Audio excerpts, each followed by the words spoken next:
they transgressed against themselves, what do? Dhakarullah. They remember Allah subhanahu wa ta'ala. فَاسْتَغْفَرُوا لِذُنُوبِهِمْ. And they repented and they sought the forgiveness of Allah subhanahu wa ta'ala for their misdoings. وَمَنْ يَغْفِرُ الذُّنُوبَ إِلَّا اللَّهِ. Who forgives sins except Allah subhanahu wa ta'ala? If we didn't have Allah subhanahu wa ta'ala to have His arms open for us when we come back for repentance, who's going to forgive us?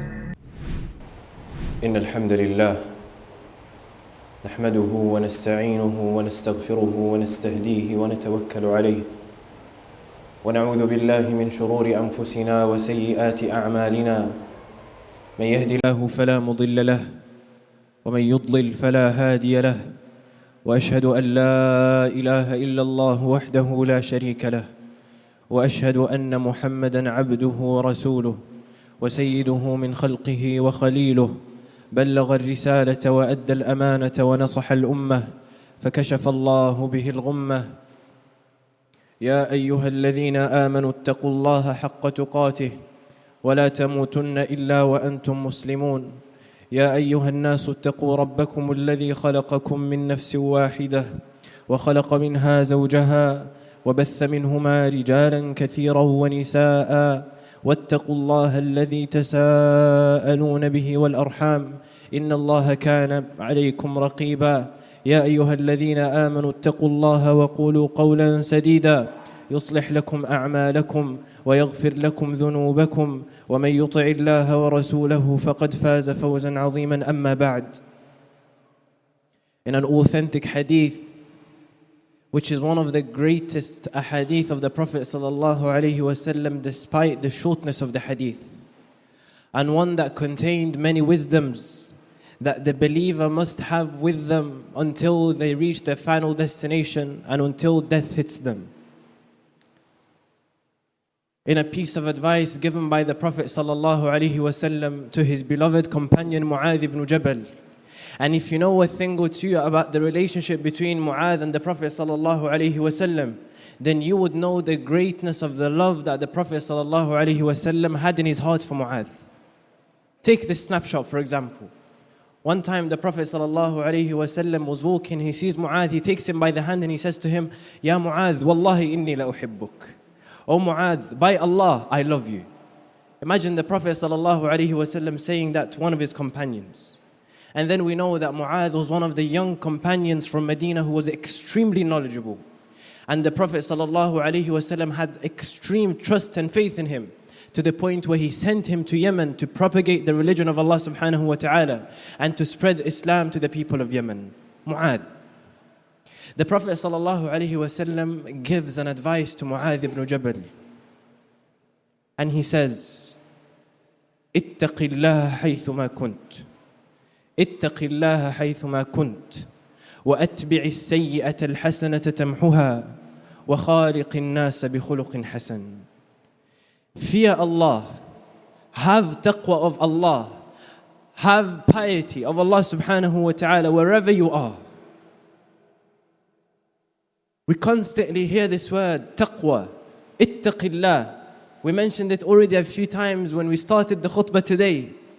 This notion of placing a barrier between yourself and the haram, between your heart and that which Allah subhanahu wa ta'ala has prohibited. And we know that companions, the way they used to look at taqwa, they used to draw a comparison to someone walking on a path that was filled with hurdles. And the person who's going on such a path is extremely careful where he places his steps. And such is the believer when it comes to the prohibitions of Allah subhanahu wa ta'ala. Such is the mu'min who has taqwa.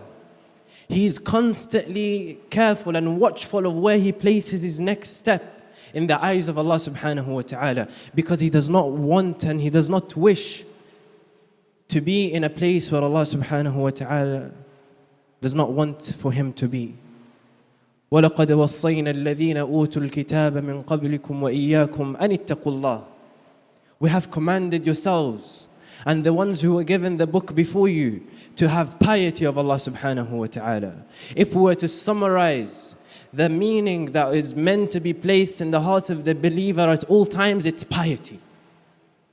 being constantly conscious of Allah subhanahu wa ta'ala. No matter where you are, whether that's you being in private or in public, whether you are alone or with your friends, whether you are in the masjid or at university, piety. That is the slogan for the believer.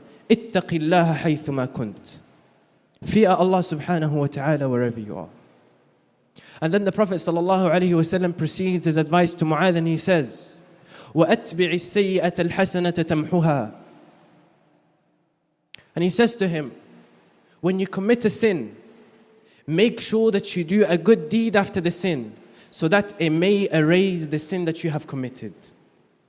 The believer, no matter how careful he is, no matter how watchful and conscious of Allah subhanahu wa ta'ala he is surely going to have moments of weakness, where shaitan gets the better of him or her. And out of the mercy of Allah subhanahu wa ta'ala, He did not leave us to be in places of misguidance and not knowing what to do once you commit a sin, but rather He has opened for us His doors of mercy, and He has commanded us to perform tawbah and repent to Him as soon as we commit sins. When Allah subhanahu wa ta'ala describes the muttaqeen in the Quran, one of their key characteristics is as follows: وَالَّذِينَ إِذَا فَعَلُوا فَاحِشَةً أَوْ ظَلَمُوا أَنفُسَهُمْ ذَكَرُوا اللَّهَ فَاسْتَغْفَرُوا لِذُنُوبِهِمْ وَمَنْ يَغْفِرُ الذُّنُوبَ إِلَّا اللَّهُ وَلَمْ يُصِرُّوا عَلَى مَا فَعَلُوا وَهُمْ يَعْلَمُونَ. And those that when they commit a wrongdoing, when they commit a sin, and the scholars mention here that some of these sins are major sins. This is one of the characteristics of the muttaqeen. Do they commit major sins? Yes, it could perhaps be that they fall into a major sin. أَوْ ظَلَمُوا أَنفُسَهُمْ, or they transgressed against themselves. What do? ذَكَرُوا اللَّهِ. They remember Allah subhanahu wa ta'ala. فَاسْتَغْفَرُوا لِذُنُوبِهِمْ, and they repented and they sought the forgiveness of Allah subhanahu wa ta'ala for their misdoings. وَمَنْ يَغْفِرُ الذُّنُوبَ إِلَّا اللَّهُ. Who forgives sins except Allah subhanahu wa ta'ala? If we didn't have Allah subhanahu wa ta'ala to have His arms open for us when we come back for repentance, who is going to forgive us? وَلَمْ يُصِرُّوا عَلَى مَا فَعَلُوا وَهُمْ يَعْلَمُونَ. And they weren't persistent on their sins while in a state of knowledge. They made sure not to constantly stay in that cycle of darkness, of sin upon sin upon sin, but rather they run back to Allah subhanahu wa ta'ala and they seek His strength and they break that cycle and that vicious cycle of constantly being in sin. قُلْ يَا عِبَادِيَ الَّذِينَ أَسْرَفُوا عَلَىٰ أَنفُسِهِمْ لَا تَقْنَطُوا مِنْ رَحْمَةِ اللَّهِ. Say, O my believers, say, O my servants who have transgressed against themselves, do not despair from the mercy of Allah subhanahu wa ta'ala. No matter how big your sins are, my dear brother, my dear sister, whether they were to reach the heights of the heavens and the skies above us, they are not bigger than the mercy of Allah subhanahu wa ta'ala. In the Hadith Qudsi, Allah subhanahu wa ta'ala tells His believers that if His servant was to come to Him with sins that once they were stacked one on top of another and they accumulated to reach the heights of the heavens, and he sought the forgiveness of Allah subhanahu wa ta'ala, Allah would shower him with mercy far greater than those sins. Such is the mercy of Allah subhanahu wa ta'ala. What stops you from seeking the forgiveness and the mercy of Allah subhanahu wa ta'ala? Is it shaitan telling you, your sin is far too big, you're far too gone, my brother, you're not going to be forgiven this time? You already went last time and you said you're not going to do it again. How dare you go back to Allah? Don't you have any shame? Don't you have any shame of Allah? When shaitan says that to you, say to him, I have a Lord who forgives my sins. And seek the forgiveness of Allah subhanahu wa ta'ala each and every single time. For nothing angers shaitan more than the believing servant seeking the forgiveness of Allah subhanahu wa ta'ala and making amends in his relationship with Allah subhanahu wa ta'ala. Finally, the Prophet ﷺ ended his advice by saying, وَخَالِقِ النَّاسَ بِخُلُقٍ حَسَنٍ, and deal with people with good conduct. No matter if you fulfill the right of Allah subhanahu wa ta'ala by having taqwa and piety, and you fulfill the right your soul and your nafs has over you by constantly seeking forgiveness, if you do not fulfill the rights of people, then Allah subhanahu wa ta'ala does not look at you with an eye of praise. If you are someone who prays the night, fast the day, but when it comes to dealing with people, you cheat people, you oppress people, you stomp on their rights, then that is not the way of the believer. And the Prophet ﷺ, when he wanted to speak to us and make big in our hearts the importance of great character, he says, أَقْرَبُكُم مِّنِّي مَجْلِسًا يَوْمَ الْقِيَامَةِ أَحَاسِنُكُمْ خُلُقًا. The closest amongst you to me on the day of judgment are those with the greatest of characters. Not those who prayed the most in Qiyamul Layl, not those who fasted more, not those who memorized the most of the Quran, not those who recite the Quran constantly day and night, not those. Great character, my dear brother and sister. How do you deal with people around you? How do you deal with your siblings, your friends, your parents? All of this is from the khuluq of the Muslim. And this is something that is deep-rooted in our religion, that unfortunately we see a Muslim in the masjid, but once they leave the masjid, it's as if they are a completely different person. And the swear words start coming out, and the slurs start coming out, as if you're a Muslim in the masjid, but you're not a Muslim outside of it. The real trademark of you being a Muslim starts once you leave that door. How is your character? These are things that we must hold ourselves accountable for.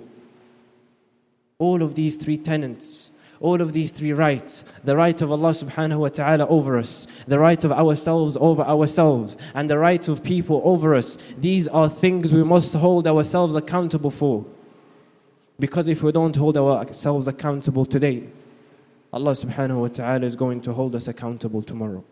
قولوا قولي هذا واستغفر الله العظيم لي ولكم فاستغفروه إنه هو الغفور الرحيم.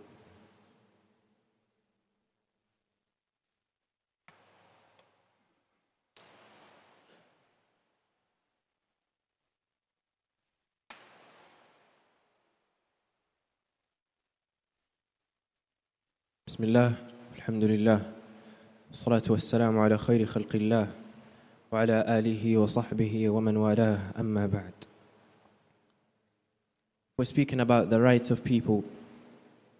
Then amongst the people who have the greatest right over us today are our dear brothers and sisters in Gaza, who are being starved, butchered, genocided, killed, slaughtered in front of our eyes, on our devices, on our social media accounts, on our reels, on our TikToks. Every single day we see new horrific scenes coming out of Gaza. If the limbs going everywhere were not enough, we see people colliding on the floor out of famine, out of starvation, out of hunger. We see them shouting, "Where are the Muslims? Where is the ummah of 2+ billion Muslims? Where is the ummah when they can't even get a glass of water inside Gaza? Where is the ummah when we can't get a kilogram of flour inside Gaza?"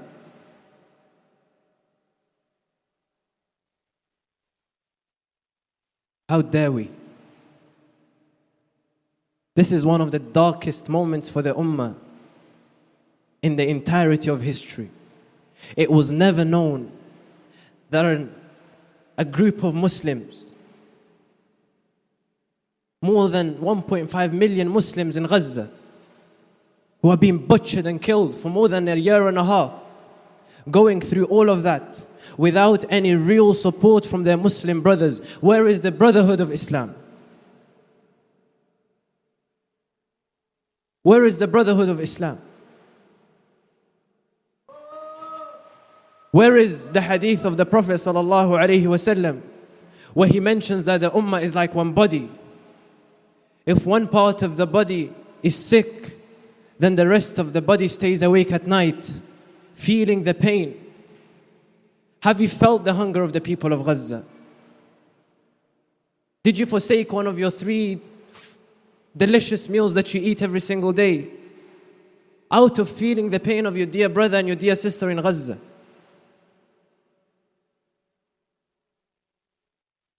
Did you place and raise your hands up high, calling upon Allah subhanahu wa ta'ala to alleviate their hardship? This is the first thing we must hold ourselves accountable to when it comes to the right of people. What have we done to alleviate the killing and the slaughter and the hardship that our dear brothers and sisters in Gaza are going through? And if we can't find an answer for it today, how do you expect to find an answer for it in the eyes of Allah subhanahu wa ta'ala on the day of judgment? And I know you tell me, I am not a government official, I can't really do anything. Yes, you can. You can do something. Each and every single one of us has a capability. And unless you've exhausted all your means around you to truly support them, whether that's raising awareness, whether that's educating yourself and your families and your children, whether that's donating your money to trustworthy channels in order for the funds to reach Gaza. There are so many things that can be done. But we have told ourselves the lie again and again that we can't do anything, that we are powerless. You can do something, my dear brother and sister. Look deep within your capabilities. Look deep within your heart. And if even the only thing that you can do is dua, then do so. That is the greatest weapon that we as believers have, calling upon Allah subhanahu wa ta'ala. Because we know that true power lies in the hands of Allah subhanahu wa ta'ala. Therefore, don't neglect that worship of dua for your dear brothers and sisters in Gaza. And if you can forsake some of your commodities in order to feel the pain of the people of Gaza, then do so. Because that's from the tenets of faith. And that's from the crux of Iman. And that's you showing that you are an active member of this ummah. We ask Allah subhanahu wa ta'ala to alleviate the hardship and trial of the people of Gaza. We ask Allah subhanahu wa ta'ala to feed the hungry. We ask Allah subhanahu wa ta'ala to feed the hungry. We ask Allah subhanahu wa ta'ala to feed the hungry. We ask Allah subhanahu wa ta'ala to forgive the dead, to accept the martyrs, and to cure the sick, and to forgive us for forsaking them. إن الله وملائكته يصلون على النبي يا أيها الذين آمنوا صلوا عليه وسلموا تسليما اللهم صل على محمد وعلى آل محمد كما صليت على إبراهيم وعلى آل إبراهيم وبارك على محمد وعلى آل محمد كما باركت على إبراهيم وعلى آل إبراهيم في العالمين إنك حميد مجيد إن الله يأمر بالعدل والإحسان وإيتاء ذي القربى وينهى عن الفحشاء والمنكر والبغي يعظكم لعلكم تذكرون فاذكروا الله يذكركم واشكروه على نعمه يزدكم ولذكر الله أكبر والله يعلم ما تصنعون وأقم الصلاة